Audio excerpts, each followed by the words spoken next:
The 2017 Uluru Statement from the Heart was and still is an invitation to listen. All Australians are invited to listen to the experiences of First Nations people since the intrusion of Second Nations people onto our lands and into our cultures. The Uluru Statement calls for key acts of reconciliation, which Chris has already gone through.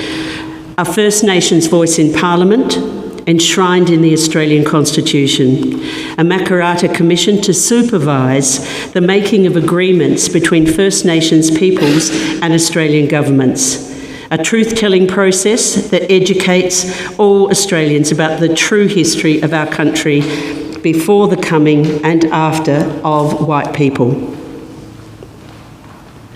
The call for a voice in Parliament is no clearer than in the statement. In 1967 we were counted, in 2017 we seek to be heard. Such demands to be heard at the highest levels of government are not new. The call for an Aboriginal voice in Parliament dates back nearly a century ago, and Alan and I would like to briefly highlight the lifetime commitment of Yorta Yorta man William Cooper in calling for the representation of the rights and claims for what he initially called First People at a federal level of government. We'd both like to acknowledge the research of historian Bain Atwood in highlighting this man's important contribution to post-invasion Aboriginal history. William Cooper, whose traditional name was Yagaborna, was a self-educated Yorta Yorta man who was born on the lands at the junction of the Murray and Goulburn rivers on the border of New South Wales and Victoria. The country of his people was rich in resources and the home to one of Australia's largest First Nation groups. Sadly, by the time he was born, their numbers had been decimated by disease, dispossession and violence following the invasion of their lands. Just over a decade after his birth in 1861, a mission was established at Maloga by relatively, and I emphasise relatively, and you'll see why in a minute, relatively progressive Christians, Daniel and Janet Matthews, who believed in the importance, and we would all agree with this, of education in the welfare of all people, but they saw the welfare of Aboriginal people. You'll hear soon while I use the word relatively, because they, as Reverend Dr. Chris has said, were a part of a Christian theology which reigned their thinking and doesn't sit comfortably with us. But importantly, Daniel Matthews acknowledged the prior occupation of the land by the Yorta Yorta, of the land of the Yorta Yorta people. In a letter to the Riverine Herald newspaper, he wrote, and listen to the words, part are good. These people are the original possessors of the soil. Granted, we have as much right as they, still theirs is the first claim, and it is our duty as the superior race to instruct them in those virtues which give us ascendancy. Note the use of the word ascendancy, and it harkens back to what Chris was saying last night. At least, though, he did argue that large tracts of land should be set aside for Yorta Yorta people and that they be encouraged in anything that would, but wait for it, raise them above their present state. Despite this, William Cooper was deeply influenced by the Christian teachings of the Matthews, particularly the Bible story of dispossessed and displaced Jewish people returning to their homeland. So despite disputes with later managers on the missions of Maloga and Kamaruganja, he retained his belief in Christianity. Cooper was a musician and an athlete. He often worked off the Malaga and Kamaruganja missions as a shearer, fisherman, drover, horsebreaker and general farmhand. He was a spokesperson for both Aboriginal and non-Aboriginal workers in the Shearers Union and the Australian Workers Union. He was a long-term campaigner for the recognition of the injustices and abuses suffered by his people, and he called for an Aboriginal voice in Parliament. William Cooper had a long-held belief that the best representation of Aboriginal claims was by someone who could, in his own words, think black. Due to the influence of culturally respectful teachers such as Daniel Matthews and Thomas Shadrach James, who married one of Cooper's sisters, many of the young people educated at Mulligan Mission, including William Cooper, later became influential in pursuing the political rights of Aboriginal people, firstly in New South Wales and Victoria, and later at a national level. This group of political activists included William Cooper's nephew, Doug Nicholls, who later was appointed the Governor of South Australia. In the first decades of the 20th century, Cooper focused on the multiple injustice suffered by his Yorta Yorta people in Mologa and Kumurganja missions. In the 1930s, though, supported by key non-Indigenous activists such as Helen Bailey and Arthur Burdo, William Cooper and others established one of the first Aboriginal political organisations called the Australian Aborigines League. In this period, he travelled widely in Australia to gather support from other Aboriginal groups including the Ngurrindjeri people at Point Macleay Mission at Rauken in South Australia. By this time, his call for an Aboriginal voice in Parliament had a wider national focus. Sadly, similar to today, many delegations and petitions for greater representation of Aboriginal views in federal parliament fell on deaf ears or were deliberately delayed by senior public servants such as, and I like to name names on this, Joseph Carrodus, the Secretary for the Department for Interior under the Commonwealth Ministry of Thomas Patterson. And if you'd like to have more notes about that, by the door are some summary notes from the book. William Cooper believed that a petition to the King of England would have more success. In the late 1930s, he increased his efforts for the Commonwealth Government to send his petition to the King, George V. This was his most important campaign. In drafting the petition, Cooper pointed out that despite clear instructions to those British who intended to take land ownership in the colonies of Australia to take care of the original inhabitants, this had not been the case. Cooper wrote, "Our lands have been expropriated by Your Majesty's governments, and legal status is denied to us by Your Majesty's government in the Commonwealth." The petition requested the power to propose a Member of Parliament in the person of our own blood or a white man known to have studied our needs, really? and to be in sympathy with our race, to represent us in the federal parliament. It was clearly Cooper's preference that there be Indigenous representation by an Aboriginal person, as he knew that at the time there were already 4 Maori members of Parliament in New Zealand, elected by voters who were Maori. This had been in place since 1867. He often referred to this preference for an Aboriginal person based on their ability to think black, a term he regularly used to describe an authentic Aboriginal voice in Parliament. William Cooper and the Australian Aborigines League advocated for this voice in Parliament. Cooper often called upon church leaders, Christians in general, non-Indigenous Australians, and most of all politicians to listen. Some did, but many did not. His petition to the King of England was not even sent, thank you, Carrodus, by the Commonwealth leaders, and so his petition to the person he regarded as the ultimate arbitrator of Aboriginal rights in the British Empire went unheard. William Cooper expressed his frustration over many failed attempts to have leading politicians support his claims, including his petition to the King.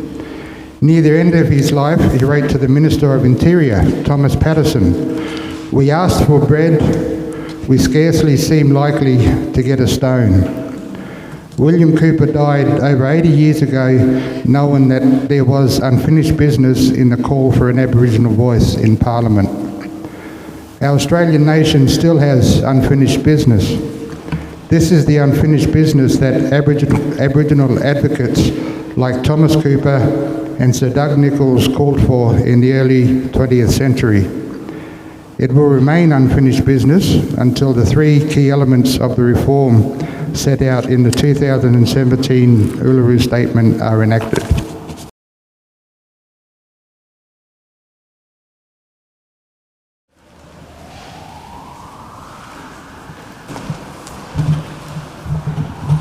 I'm hardly game to get up after that. Thank you to you both. It's interesting, as an aside, when I was designing a new course for the Catholic College in Sydney, which is about walking on Aboriginal land, one of the readers of the original draft of the course said that we should look back at the history of the events that led to Uluru, and of course Cooper is at the heart of some of those early events. My other comment out of that is it's clearly profoundly dangerous to share the Bible with people. And the church spends a lot of time making sure that people get it and don't get it. I made the comment last night that one of my concerns about the creeds that we say Sunday by Sunday is they actually remove Jesus. We have a saviour figure, we have the one who's born and died, but we don't have the life and teachings of Jesus. And at the end of the day, if you don't have the life and teachings of Jesus, where is that which shapes what it means for us to love God and to love our neighbour? And I am becoming increasingly committed to the idea that as Christian people we should spend a lot more time than we do studying the Gospels, understanding what it is that's trying to be said. Now, that's not as simple as it sounds. We all come with our perspectives and our ideas, but we have to take that risk and actually immerse ourselves in the nature of the Scriptures. Let me briefly return to the question of the nature of treaty, and then try to connect it with voice, and then make a couple of suggestions about what we might do as a community. And somewhere in there, try to say a little bit more about Makarrata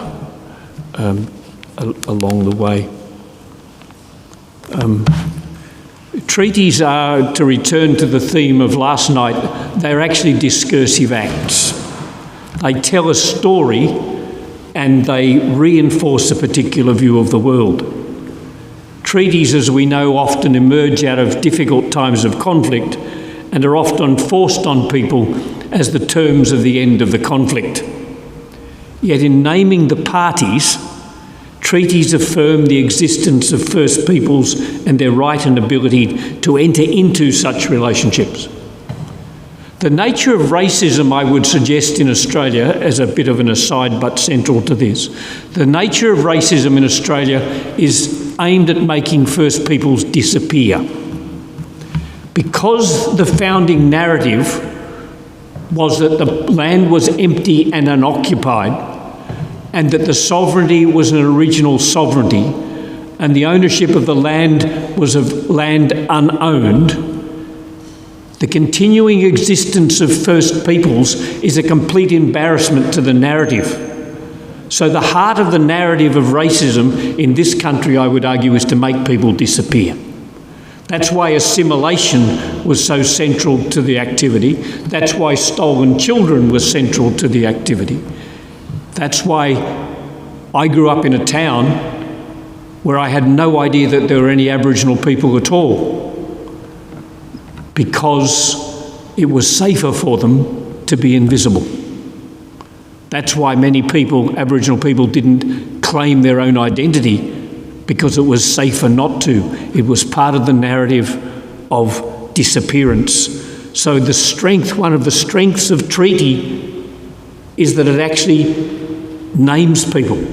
It honours people's existence. It says, yes, you are here as a peoples, not simply as individuals, but as peoples connected to particular places. And as I've said already, treaties are always about land. and how land and people are tied together economically, culturally and spiritually. It's interesting in the statement that it talks about the connections being sovereignty connections being spiritual things, which is fine in a context where people understand that spirit and material and other life connect.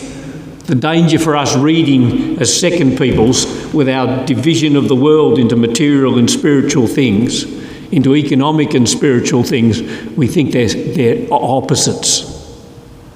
But while land is a spiritual thing for First Peoples, that doesn't mean it's not an economic thing, because they're not separable, you know. One of our misunderstandings of the life of Jesus is that we still think with what is basically an 18th century division between economics, politics and religion. Jesus didn't understand that at all. Everything was about life, and he engaged in all those parts of life. And in some ways the treaty challenges us as communities to reconnect separated things again, because it's not just about recognition of people, it's of people in place.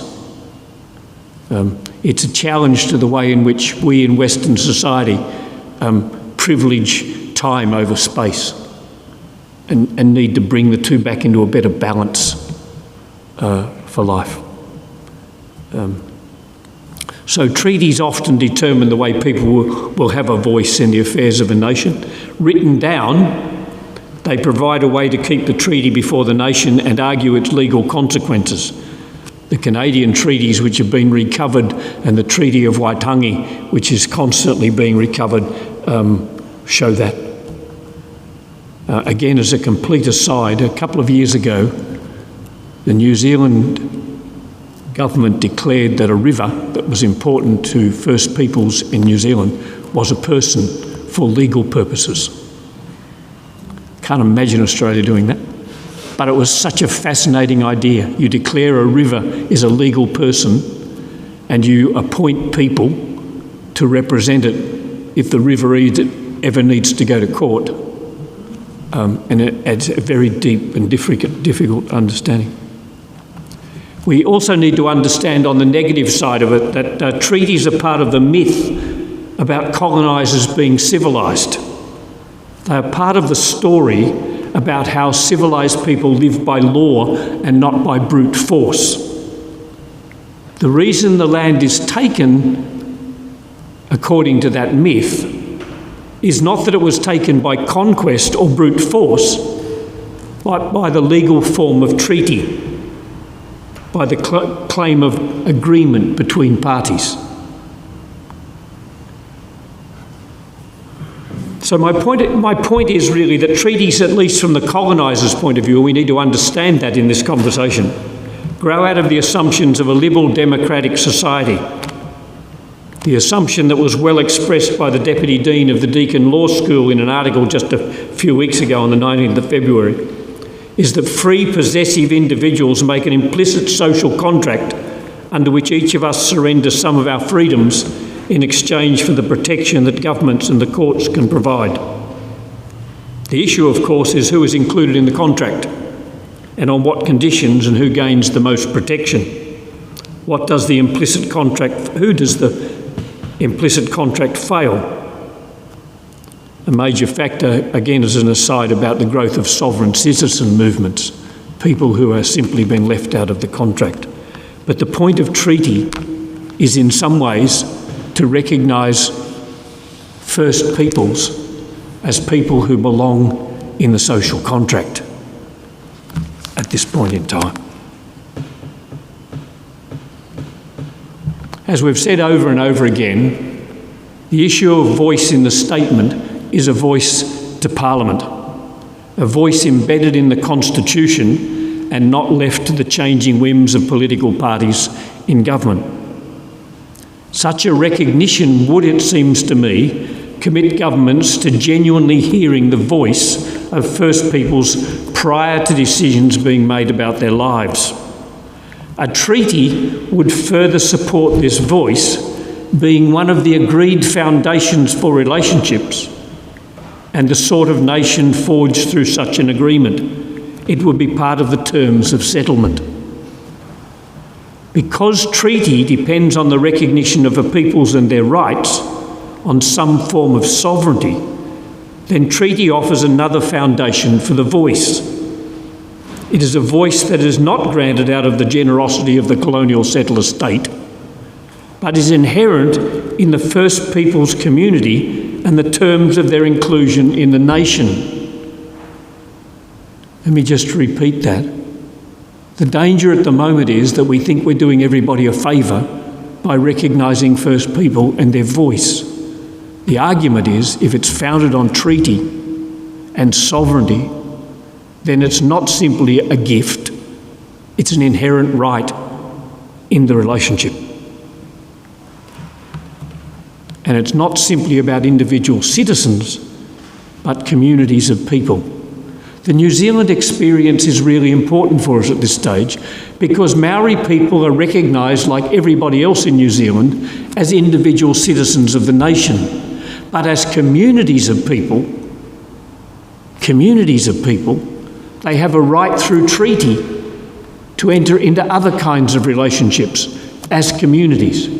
And that's what treaty implies here in Australia, that First Peoples remain citizens of the nations as individuals with all the rights and responsibilities of citizenship, but are communities as well who enter into treaty relationships around themselves as communities.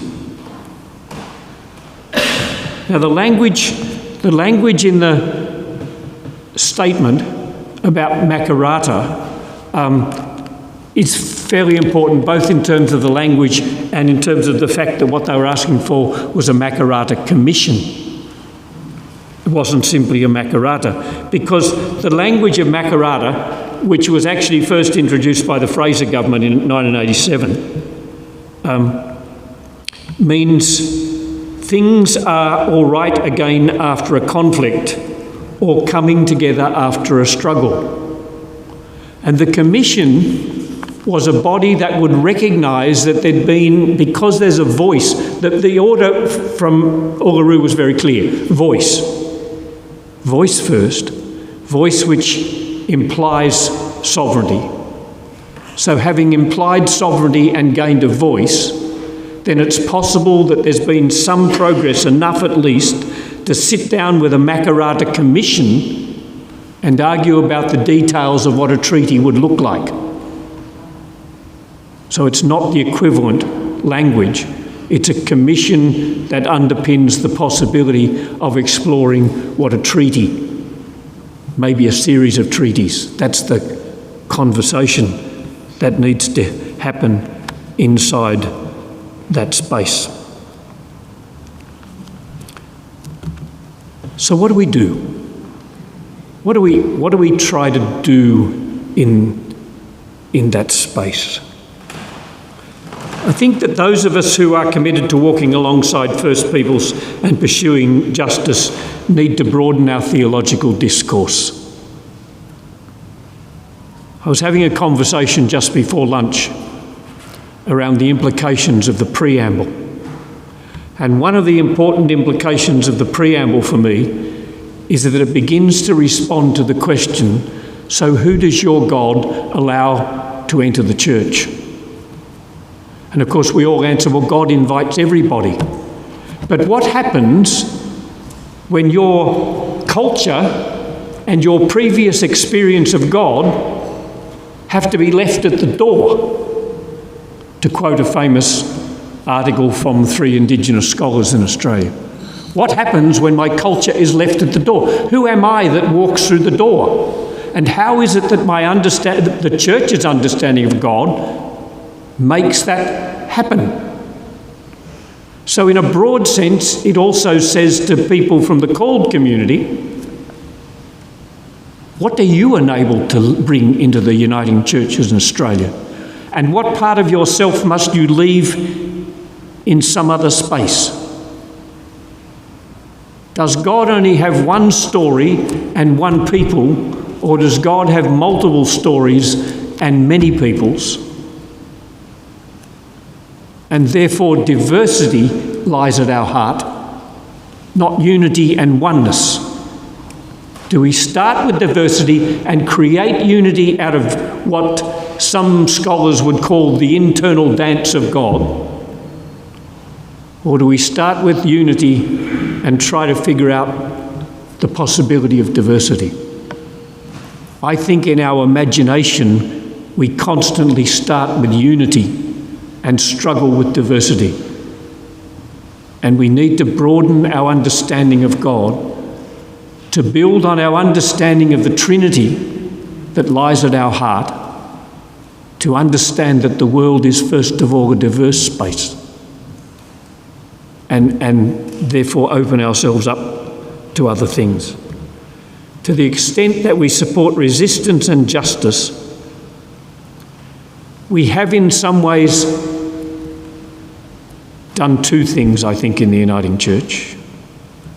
One is that many of us have grown up in that generation of democratic liberalism. That is that great project of the liberal political system that emphasises individual rights and human rights and inclusion. And the liberal democratic project for many years, right up until the mid-70s, had its agenda broadening its understanding of who belonged to the community. And we as Christians who are in that age group, particularly those of us a little more left-leaning, we found that an attractive agenda. And our support for that agenda was that there is a whole range of teachings about ethics and morality and behaviour in the Old and New Testament that would give us a foundation for that story. But I want to suggest to you that there are two problems with that we have to keep wrestling with. The first is that the liberal democratic project, of course, is over for many people in our nation and has become a neoliberal project of a different kind. But more importantly, it's a project of individualism. And it has a deep weakness, as Stan Grant said recently somewhere, that individualism gets drifted off into nothingness and non-belonging because there is no connections anymore. We are so separated and isolated from everybody. So at the heart of our story is community. It's not simply the liberal project of individuality. When we as Christians support human rights, it's not simply that people have an inherent right as individuals, it's that when somebody is harmed, the community is harmed. That something is taken away and broken from the interrelationship of the community in which we live. So we need, and this is why the preamble drives me a fair bit, we need to recover a view of God and life that is theological and not only based on moral teachings. Our very imagination about the nature and reality of the world needs to recover the essential diversity in the life of God. Many of those who oppose both the preamble and in fact the work of sovereignty and treaty understand that and don't like it. So that while this is not the place today to do that work, I think one of the major tasks of the church, the Uniting Church, is to grab out the preamble on a fairly regular basis and sit down and work on it, because it actually matters to who we think we allow in the life of the church. It's actually the preamble that provides the theological foundation for the church's claim that sexuality does not matter to membership and leadership, because it's founded in diversity. It's the preamble that provides us with the foundation of the understanding that life is about creation and earth, and provides us with the foundations for our work on the environment. It's the preamble that provides us with the foundation for our work in this area of life and a whole lot of others. I think that what Jesus did was challenge the exercise of religious and political power and their impact on land and people by challenging the supporting narratives of uncleanliness and exclusion, challenging the claim that empire is good news by linking illness and communal breakdown to invasion.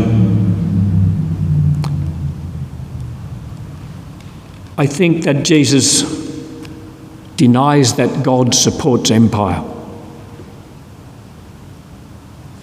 You know, the story in the Gospels where they come to Jesus and they say to him about, who do you serve? Should we honour the emperor? And he says, give me a coin. And they give him a coin and he said, whose head's on it? And he says, the emperor's. He says, well, give to the emperor what belongs to the emperor and to God what is God's. And everybody goes, well, that's a great division of the world. We can live with that. The emperor gets supported and everybody else gives what they have to give to God. And in our tradition, particularly the Protestant tradition, we do that beautifully. Governments have that bit, we have this bit, churches stay out of politics. But remember, the stories of Jesus were subversive. They were meant to sustain the poor and the marginalised.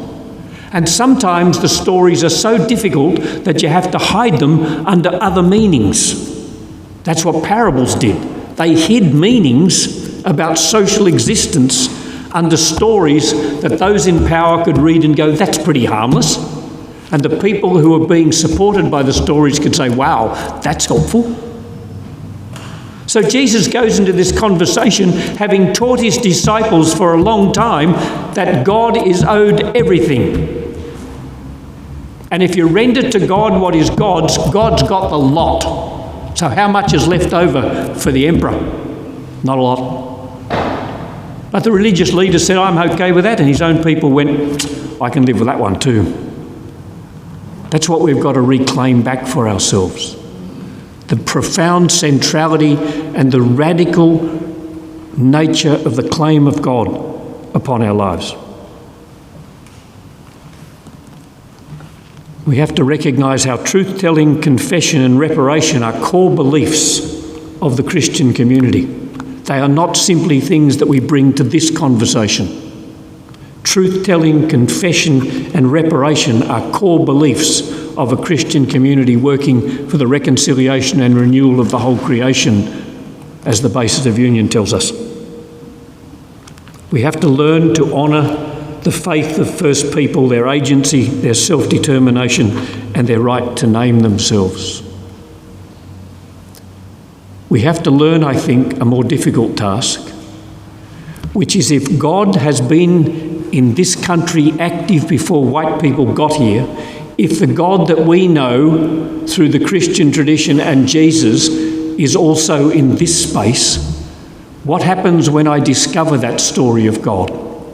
And how does it impact on the way in which I think about Jesus?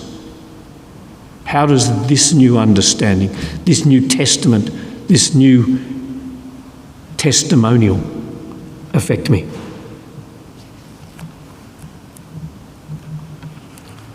So finally, I would encourage you to engage as actively as you can in responding to the demands of the statement from the heart, and engage with the processes since. There is a co-design process which has got more holes and flaws in it than one can possibly imagine. There is language that comes forward that suggests we'll try this and we'll try this. And I want to say to you as the final thing, as I said last night, occupation of this country is not an event, it's a structure and a process. And so every time the politicians veer from the requests of the statement from the heart and say, well, we can do it this way and that way and some other way, and we've come up with another way of doing it, join your voice with First Peoples and say, no, we've already told you what we need. We don't need you to turn it around and tell us now what you think we were trying to tell you we need. The language is clear. We need to hear the voice and we need to honour it by people who walk, as what Tali said last night, were allies. Thank you.